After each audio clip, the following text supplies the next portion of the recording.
Hello, New York Realers. Thank you so much for being with me during Roberto Blake Week. This week, we have a guest, my friend, who is a creator, YouTuber, educator, entrepreneur, marketer, and he is Roberto Blake. His slogan is always be creating. Monday to Friday, we have 5 days of awesome content. Monday's theme is everything YouTube. Tuesday, technology. Wednesday, entrepreneurship. Thursday, creativity. And Friday, if this is the first time you're watching New York Real, my name is Olive Hoyt. Our slogan on New York Real TV is the act of finding out. It's all about learning and taking action. Do what you love and find a way to pay yourself. Besides New York Real Zoom, where I interview my guests on Zoom, I have New York Real interviews, New York Real field trips, New York Real fit. Subscribe to my channel, New York Real TV. Be a part of the community. We are here to do cool things together and experience life and make the best out of it. Yeah, it's real purple. See, just wait, what did you tell me? I just sent you a pic on your phone. Wow, I can't believe it. Yep. That means your camera is adding red. Like, so different. Yeah, lighting temperature affects everything. Welcome back to Tuesday. This is New York Real Zoom. I'm Olive Hoyt.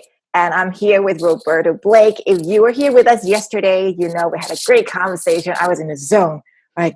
The flow. I didn't want it to end. But luckily, we have Tuesday, so let's talk about technology today.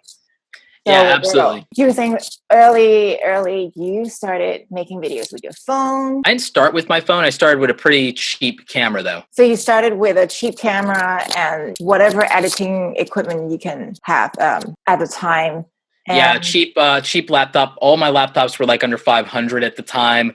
And then for a desktop, I had like an old iMac. So those were the things I had. I didn't have a lot. Even for what I spent on my YouTube setup, by today's standards, you would get a lot more for that money. The camera I bought at the time was like $700, but today it's like $350. Yeah. And I bought like $100 worth of lights, and I didn't have a lot to spend to invest in this to get the best quality I possibly could. But even if you go back to some of my older videos, the quality was actually really good. It was really decent. And I think that it made a difference in not only the fact that like I was putting out good content, but the editing, the presentation, it was all spot on. And the gear that I had made a real difference. But it wasn't that much gear. Like today you could do the same things a lot cheaper. My setup today would not cost nearly what it cost 4 or 5 years ago. With me and technology, I do the minimal. I really do enough so people don't pick out why is that camera looking like that. I couldn't hear what she's saying. Like, I just do everything on 2 Sony cameras and my GoPro, which my band won when we won the contest with Converse, which was really helpful. So far, I didn't run into any problems, so I just thought I would stick with it. But I don't know if it will give me limitation. I might explore with lenses. I think you'd be all right. The Sony cameras are pretty good. They're pretty future-proof, at least, like, because you don't have to do overkill when it comes to videos. Look, this camera that I'm using right now, my friend Sunny Laraduzzi, she went from 0 to 30,000 her first year on YouTube. She's only been on YouTube 2 years now, and she's at like 70,000, 75,000 subscribers. She's going to hit 100K this year, I'm pretty sure. Thorough. I like her videos. But she started with this same Logitech style camera that I have right now. It's a $60 webcam. She didn't have a tripod. She stacked a bunch of books to use books as her tripod, and that's how she started her videos, and it was good enough. And when she wasn't doing that, she was using her phone, and that's the quality on those things are more than good enough. I've had videos that I've shot on my phone that have gotten like thousands of views. It's more than good enough. Right now, we're doing this live stream, and I'm using a $60 mic. I'm using a webcam. The quality in the audio is great. It's better than what most people who have millions of subscribers on YouTube started with. So you could start YouTube with $250 and a laptop or a desktop if you really had to, and still make good, decent quality videos in terms of your audio and your video. It doesn't have to be anything fancy. Lights, I mean, you could just use you could use a selfie light. You could use a ring light. You could use a lamp. I'm using the sun right now. You can use natural daylight. It's free. That's true. This thing really works, but I just put it out anyway. Oh, a reflector? No, they kind of work. They help. Yesterday, you were talking about how you would spend $700 to upgrade your gear so that you'll be the 1% people that can do Facebook live streaming and have the best quality? Well, that was 700 was just the start of that investment. Okay. Unfortunately for What me. did you get with 700? So 500 of that was getting a Wirecast Studio. It's a professional live streaming software that lets me do live streaming editing and syncing, and it makes it really good, really clean. It gives me a ton of features, and it's going to let me do like professional level live broadcast. It's like having a true control panel and switchboard for live streaming that you can handle all on your own.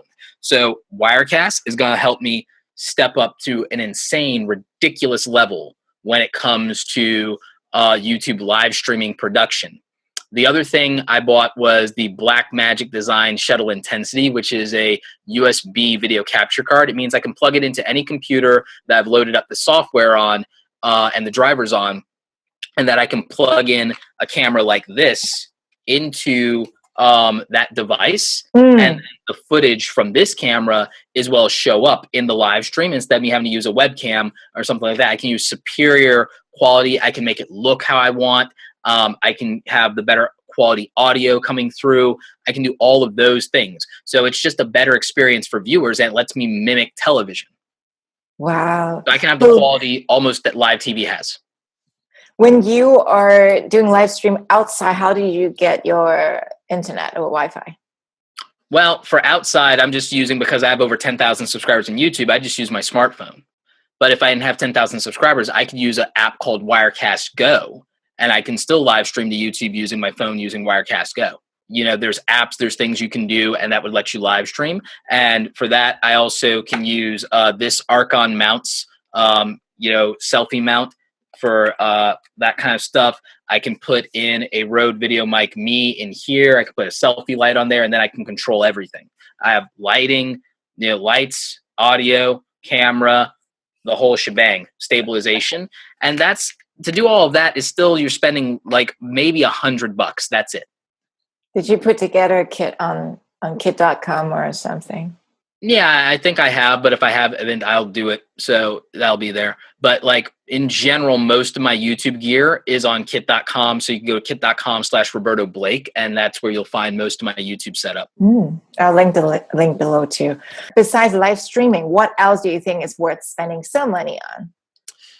I would say video editing software is worth spending money on. I'd also say that just depending on what you're doing, good camera lenses, the right camera lenses matter. Primary example, I spent like maybe $300 on this because it's a wide angle lens. It's the equivalent of a 28 millimeter lens. And so what that means is that when I, flip out the camera and, I turn it on and I do something like this, even if I was holding it like this, it has me in frame and stuff like that. And it's good because it's a wide angle lens, and it's like, a pancake style lens. It's a short lens. So, it's things like that. The other thing is you want extra batteries, extra memory cards, all of those good things, so that you can just, swap those out. And then you can, power up your devices, because what you don't want is, you don't want to be in a position where it's like, oh, I can't shoot anymore because I don't have any more memory cards. Oh, I can't shoot anymore because my batteries are dead. That's like the worst thing. So the worst is when you're out and you look at your camera. There's no memory card. Or that you brought all the equipment and forgot your camera at home. Right. I would say just be very practical about your gear, and don't feel you have to buy everything all at once. Like a lot of people go out, I'll just take my tax return and throw all this money at no, you don't have to do that all at once. I built up everything I have over time.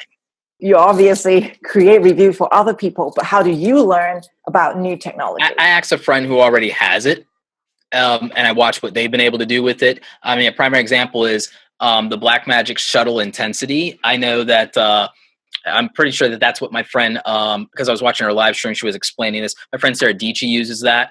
My friend Tim Schmoyer uses Wirecast, so that's how I knew that that was going to be something I could do. I bought my Sony RX100 Mark V vlogging camera because, one, a lot of friends that had the 4 recommended that. Jared Polin, Frono's Photo, I watched his stuff and he did a real world review of the 4. And then my friend Sarah Dici bought the 5. So I was like, yeah, I'm going to go buy the 5. So back in December when it first came out, I bought the 5 and I've been using it ever since, and it does a great job. So I talk to people I know. I also watch people I know and respect and what they're doing, what they bought. And then I read all the reviews I can find on it, get myself educated on it, and decide, is this something I want? Is this something I need? Is this something that does what I'm looking for?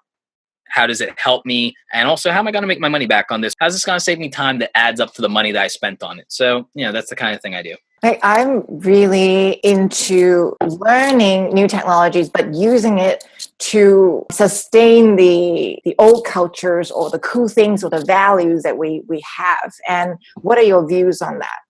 I mean, I think that's kind of cool. A lot of people feel like they have to be on the bleeding edge of technology. I get it, but I'm kind of like, I kind of don't believe in that at the same time. I mean, if you can do it and you can afford it, then great, hats off to you. But I think that a lot of people don't respect that. One, good enough is good enough. And then respect like how far we've come. Do you really need more than this? What about where things are is actually holding you back? Do you really need that feature? What is it going to really do for you? And so that's kind of my stance on it. I think that there are things that, I can't imagine upgrading the lights that I just bought. I just bought a couple of months ago these panel lights. They're like $250 a piece, and they're great. I can't imagine upgrading them. I can imagine getting a third one, or if I'm in a big enough space, I can imagine getting two more. But I can't imagine needing to go out and buy individual $1,000 lights, not for what I do. I can't imagine spending $3,000 to $5,000 just on lighting for what I currently do. And I can't imagine how it would make things any better just to have the highest end name brand lights. There's nothing that I need to do that I couldn't do with more of these lights, like just by having more of them at the price that they are. So, now when I compare those to the $100 lights that I had, not $100 a piece, $100 for the whole kit, the difference is panel lights instead of bulb lights. One, bulbs break. And fluorescent bulb lights, if they shatter, they're toxic. So that's a hazard. And then I can control how many bulbs are on the spider lights. Like, I can turn on bulbs 1 through 5, but I can't dim them. I can't control the temperature. The panel lights let me do that. So that's a feature that actually affects the color, the quality, the temperature. I can adjust it based on any situation in terms of the environment. And that makes sense. It also has a feature where I could buy gel slides and diffusion slides for these panels. So that makes sense. Is consistency important to you? Yes. Well, I obviously film everywhere, and I use the sun, I use the light. It is and it isn't. So, like, consistency for some things is important, but not others. Like, all of my videos don't have to look exactly the same. That doesn't matter to me. Like, there are things about them that should be consistent, but everything doesn't have to be. In fact, sometimes that can get boring for viewers. So there are some things that happen to my cameras that actually change the show.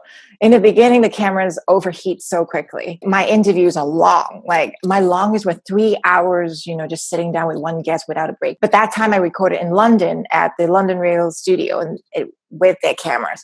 So with my own cameras, every time when it hits like 20 minutes or so, It gets hot. So then that happened in my live stream. I introduced with the Nikon. Right. Oh, that happened last night, right? Yeah, that happened with the Nikon. That's part of why I moved from Nikon to Panasonic gear and Sony. Like, Sony's will overheat some of them and everything like that. So, like, I will be upgrading for some client work stuff once some other stuff goes down to a Sony for specific projects instead of just renting it. But I still might just rent them for now. Aside from my RX100. Like, I'm talking like the A7S and A7S2, A7R2.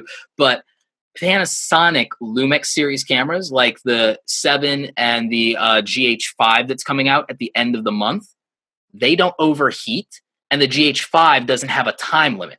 So for live streams and for interviews and for speaking engagements, that's why I'm going to invest in that camera body. It's like a $2,000 investment, but it's worth it because, one, I'll make some money back on the reviews, to be honest, and then two, it takes away a barrier. I could spend $600 more and I can get the Sony A7S II, but then I'd also have to start buying new lenses for that, whereas I already have Panasonic lenses, or I'd have to buy converters, and I'm like, that's a hassle. But what it doesn't have, the Sony still has a time limit. it still has like, unless you do some kind of hack for it, but like, I just introduced breaks in between. So I have segment 1, 2, and 3. And in okay. between, my guests were happy that they can like check on a dog or take a water break or something like, yeah. So, but for me, for certain things like speaking engagements and for other things I want to do with live streaming, it's just going to make more sense to have this new piece of tech that eliminates a barrier that my other technology wasn't able to meet. And that's how I handle upgrades. And that's how I what am I going to buy or what I'm going to spend money on? It's like, does this add a new skill? Does this change the level of what I'm able to do? Does this eliminate some barrier for me? It's based on your experience. You learn every time, and you know how big that gap is, whether it's worth it to spend the extra dollar. Right. Sometimes when I only have one camera and I'm outside vlogging, talking to people, interviewing them. And if I don't mind making a fool out of myself and just say, everyone, I'm asking an important question. Thank you. And everyone quiet down for a second. And I'm not talking about in the middle of an event, but like say afterwards when they're mingling, I found a quiet corner and all of a sudden people came out and they're, hey, and I usually wait or I let them know we're asking one question here, one question, like 1 minute. By saying that, I got a quiet environment and then I tell my guests, speak up louder than them.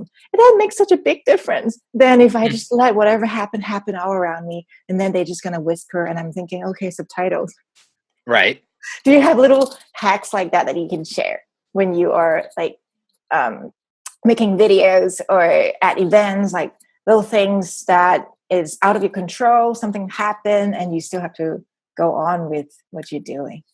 I mean, I just like, I don't get distracted by the chaos. I think my experience with doing live streams and stuff means that that's part of like why I don't get distracted by the chaos and things don't bother me, is because I'm not obsessed with the idea of it having to be perfect. I think that makes a difference. I think that if you are obsessed with, and again, it's because I'm not a type A personality. So, I mean, if that's your personality, I don't know that you can help it. So I think that that's kind of important to just have that self-awareness. You have to know who you are. You have to know what is going to impact you and how you're going to feel about it and what it's going to do to you. And I think if you have that self-awareness, that you can start to figure out, well, what's going to make me feel okay, or what's going to make me comfortable, or what can I live with? And I think you have to have a level of imperfection that you really can live with. That's part of like my whole thing, is that I am comfortable with this narrative now of being a crash test dummy. I don't know that I was always that way. And that I was like, I think that the perfectionism thing used to like cripple me. But now I just feel that I've accepted that on some level, messing up or failing is an inevitability, and it's not the worst thing in the world, because I focus on my intentions of like, well, I'm trying to give value. Like stumbling along the way is fine.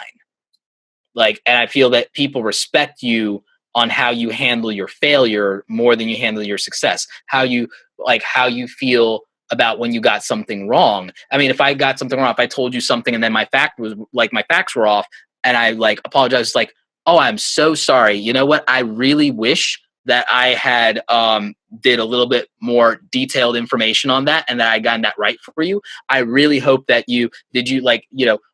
how did everything turn out? Is everything okay? Did that like information create a real problem for you? What, do I need to make this right? I think that would, like, you tell me, like, would that make you feel better than just I'm sorry, or, oh, well, I didn't know. I've seen like videos online that's supposed to be tutorials with wrong information. People just keep the video and maybe put like a little graphic, like, what do you call those? That's like annotation. Up. Yes. To just correction. This is what I meant. And I was like, oh, that's fine. Cool with me. Yeah. Let it ride. It's like, or if you misspoke one word in something, there are some people that really want to abuse hitting you for that, mostly because it means they can take you down a peg. They're not trying to add any value to anybody to say, hey, this is the right thing. No, people like to nitpick over every little thing. Like, the thing that gets me the most is I hate grammar Nazis and typo snobs. I hate grammar Nazis and typo snobs. And I'll tell you why. I'll tell you why. Because like what they'll say is, well, the fact that you didn't like do this one thing completely undermines your credibility, and I don't trust your information. It's like if a typo means that you're not going to extract all this value on a thing you didn't know, and that just makes it irrelevant to you, you're stupid and you don't deserve to benefit from the information if that's what's going to invalidate it for you. I think like the little mistakes or things, it only means that you're focusing on the big picture. Oh, I And won't. it's I won't. human. We're human. I won't drive a car because it has a scratch on it. I won't drive a car because this one thing on the interior is slightly bent, even though it doesn't affect the functionality of the thing at all. Now, if a word changes the context of something and it's the wrong word, and it changes the complete context of something, that's entirely different. But if the functionality of the information is intact, screw it. That's just being anal retentive. That's just being a snob. If it doesn't actually change the thing and the meaning of it, it doesn't matter. It means utilize this. It's like, oh, so you're like, if I literally gave you a blueprint for how to build a 6-figure brand, are you going to whine about the typos and say, I can't trust your information because it's like, oh, okay, so I made this amount of money. I know how to do it. And I just gave you my entire secret freaking formula. And you're going to whine about typos. Okay, cool. Keep making the money that you're making. I'll just keep my information. It's like, don't ever learn from me. Don't ever, like, really, I'm being dead serious here. I'm being dead serious because people have this attitude.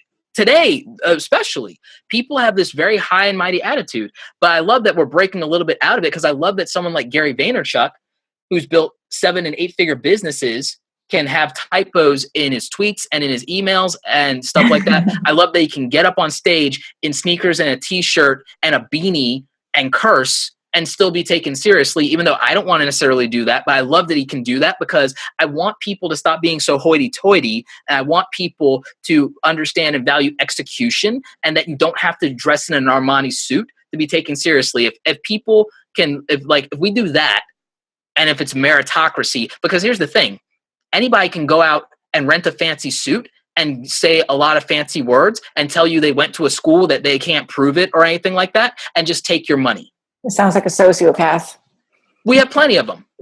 We have plenty of them in society, but there are plenty of people do that. We have their con men are what are called confidence men. You know why that term exists? What do you think the word con man meant? Did it really come from the word confidence? Yes, because they gain your confidence. They gain their trust.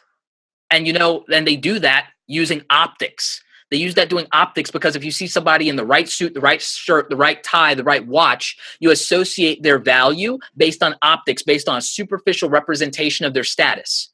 But it could be a bluff. It could be a smokescreen. It could be a facade. Because you know what you can't fake? You can't fake work. But you can fake the words, you can fake the rhetoric, you can fake your credentials, you can fake your paperwork, you can fake every superficial status symbol in the world. But you can't fake an execution. And time will tell. I'm in every platform because I'm a practitioner. I want to have hundreds, if not thousands of executions under my belt so that when I tell you I know this thing, I'm able to reference, I've done it 300 times. I've done it 500 times. I've done it 1,000 times. That's why I know. Not because of the title of social media guru, not because of my follower counts, because of my executions. I don't give a crap about the follower counts and the vanity. It's a great marketing tactic. It's great leverage. It's great optics. But I could throw away all my optics and just say I stand on my body of work. What is, to you, the future of technology? That's too broad of a question to answer. I mean, but I will answer it anyway. That's why I laughed. Automation and artificial intelligence and robotics. And how is it going to be affecting us? Yes, tens of thousands, if not hundreds of thousands of jobs are going away over the next decade. Sorry, that's truth. I'm being dead serious. And I'm snarking a little bit about it because I'm like, I appreciate that there are people who are going to be initially in the short run hurt by that. But also I believe in individual responsibility and meritocracy because it's like, you've known the robots are coming for a while now. An employer doesn't owe you a job. An employer owes it to the nation, owes it to themselves. If they're a publicly traded company or they have investors or shareholders, they owe it to them to be profitable. They owe it to their families to be profitable. They don't owe it to your family to employ you. You have to take responsibility for that, which means that if you put yourself in a position to where you're in a market that's going to go away, that's on you. And there's not like we don't have this beautiful thing called the internet where you can pick up skills that are going to be around or that are more profitable. I would love for people to get some help that need some help. But raising the minimum wage, this is slightly dipping into the realm of politics. It's like, what's going to happen as a consequence of that is initially some people, it will help them out and it will make their lives a little better until that job goes away. And that job will go away because for an employer, it's going to eventually be more advantageous to eliminate that job using technology. And it's going to happen because it always happens. The entire industry of people that worked as a service profession in video rental and in music stores, this, first of all, the music stores all closed down after iTunes and Napster. Yes. That technological revolution happened. But only a few short 5 to 10 years later, and I saw it coming. I wish I'd had the liquid money to invest in this. But it only took 5 to 10. I was like, oh, that happened. And yeah, Turtle Music's gone and all this. Like, it was like, video's next. I said it. And then the video stores. And then all the video stores closed. Netflix eliminated the entire industry, not just Blockbuster, all of them. It eliminated all of them, right? So all of a sudden, like music stores, gone. Video rental stores, gone. These are entire industries that employed literally tens of thousands of people all over the country, all over the world, hundreds of thousands of people probably. And it's not just the people who worked in those stores. All the people who had distribution and warehouse contracts, which means all the people who handled the shipping for the materials of inventory lost contracts. So that went away. All the people who had to rent warehouse, all the businesses that rented warehouses for the inventory of those things lost contracts. They lost money. All the people who were producing the cases and the this and the that, they lost some money because distribution. Because now look at this, like digital downloads, physical DVDs and things like that don't sell nearly as much as they did and everything like that, which means everybody who was in the business of that lost some money. But the companies that own the intellectual property make more money because now they're spending less to make materials and they're making all this money on digital inventory instead that cost them less.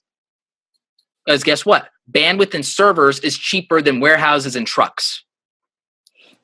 So we're going to keep eliminating these things. You understand? We're going to keep eliminating these things with technology. So if you have a low skill or no skill labor job, you have to get some skills. Like right now, you have to stop watching Game of Thrones and Scandal when you get home. Stop watching the football game when you get home. Get on Google and learn to code or something because you're going to be out of a job in 5 or 10 years if the way things keep going are going, because profitability matters to people. Not saying, oh, I employ this many people. That doesn't matter to them. Their profit margin does. And again, that sounds harsh. That sounds cynical. There are people in your audience who are probably going to be very upset with me saying that. And I know it's a little touchy and political. It's like, and it sounds like I'm rooting for them to lose. And I'm not. I'm rooting for them to wake up and realize that it's like, do not dream of living on $15 an hour, because an employer is going to eliminate that as soon as they possibly can, because they do not want that. They don't want that. It's not in their best interest. It doesn't help them. I remember walking into the bank and just looking around that particular day, seeing all the tellers are gone. Yeah. Everything's replaced by machine. And now when we, call the hotline, it's really hard to talk to the real person. So McDonald's is doing kiosk. Have you noticed the fast food? Look, fast food. I don't go to McDonald's, but yeah. I go for the shakes. I've stopped eating the burger, but I still go for the shakes. But like the ice cream sundaes. But like now, all these fast food joints, kiosk. So there's going to be less people working there. And the thing is, how soon before there's just a skeleton crew because the machines can do everything? How long before we automate fast food? How long before fast food restaurants become a giant vending machine that you walk into? In Japan, it's already happened, by the way. Yeah. Like when people say that, oh, I want a stable job. I don't want to have an entrepreneurial journey. I want to have a boss. I want to know what I have to do. Like nothing is stable now. You have to really just ask yourself what you want to do, what you want to learn, and have those skills. It's about the skills, because I don't think everyone can be an entrepreneur. I mean, I don't think everyone should. There are some people, like you said, entrepreneurship means that you put everything on yourself. The buck stops with you. And it doesn't mean you have to do everything. It means that it's like If you're an entrepreneur, someone shouldn't have to cast a strategy and a vision for you. If you're an entrepreneur, like, someone shouldn't have to tell you what you're doing wrong. You know. Someone can point out flaws to you. Someone can point out things that you can improve. But if you're an entrepreneur, you know what you're not getting right. And you know that you might need to outsource having someone help you fix that. If you're an entrepreneur, you know where you're strong. You know where you're weak. You know what you need to do. You know what you need to get done. You know what your goals should be. But there are some people that what they have is they have a dream and they mistake that for having entrepreneurship in them. Some people have a distaste for their 9-to-5 job. They hate the job they're at. They think that wanting to be an entrepreneur is enough. And it's not. It's not. I don't say that to be discouraging. If you breathe entrepreneurship, the answer is this: you will figure it out. That is actually tomorrow's big topic. It's good that one video always leads to the next one. Sure. You make it comfortable for me and people like us creators to fail on camera, to screw up in front of everyone, because that's also a part of the process. I don't want to be one of those people that's like a granny that's like doesn't use email. I want when a day comes that I am older and I still want to catch up with like new technologies I want to learn, and I hope that I would still feel motivated.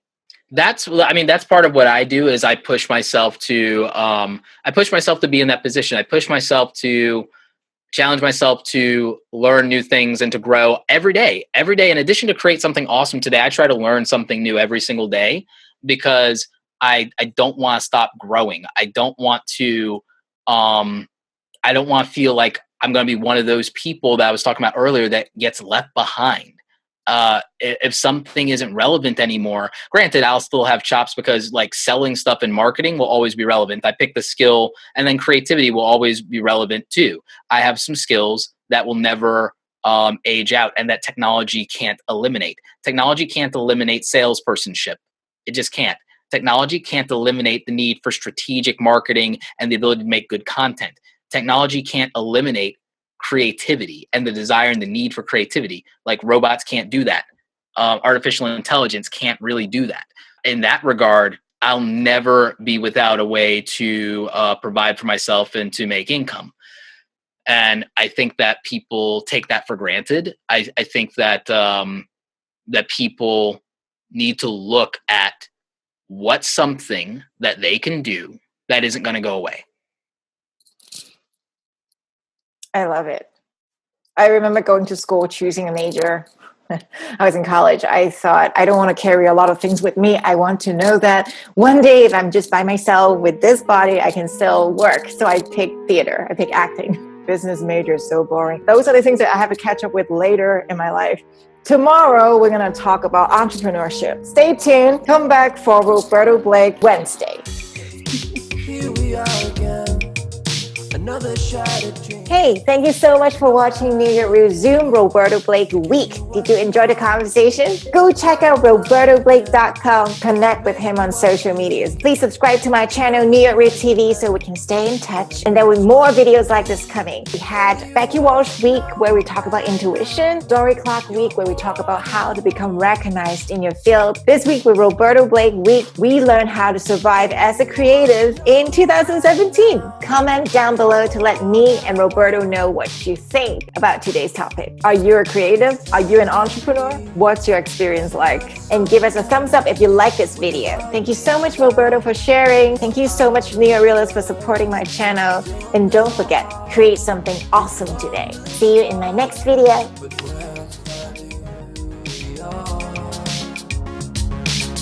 Never gonna love without you.